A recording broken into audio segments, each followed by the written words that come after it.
63ஆம் சங்கீதம். தாவீது யூதாவின் வனாந்தரத்தில் இருக்கையில் பாடின சங்கீதம். தேவனே, நீர் என்னுடைய தேவன், அதிகாலமே உம்மை தேடுகிறேன். வறண்டதும் விடாய்த்ததும் தண்ணீரற்றதுமான நிலத்திலே என் ஆத்துமா உம்மேல் தாகமாயிருக்கிறது. என் மாம்சமானது உம்மை வாஞ்சிக்கிறது. இப்படியே பரிசுத்த ஸ்தலத்தில் உம்மை பார்க்க ஆசையாயிருந்து உமது வல்லமையையும் உமது மகிமையையும் கண்டேன். ஜீவனை பார்க்கிலும் உமது கிருபை நல்லது.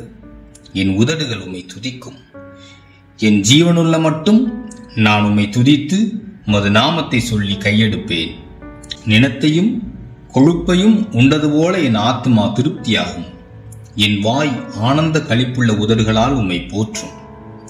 என் படுக்கையின் மேல் நான் உம்மை நினைக்கும் போது ராச்சாமங்களில் உம்மை தியானிக்கிறேன். நீர் எனக்கு துணையாயிருந்ததினால் உமது செட்டைகளின் நிழலிலே களி கூறுகிறேன். என் ஆத்துமா உம்மை தொடர்ந்து பற்றி கொண்டிருக்கிறது. உமது வலதுகரம் என்னை தாங்குகிறது.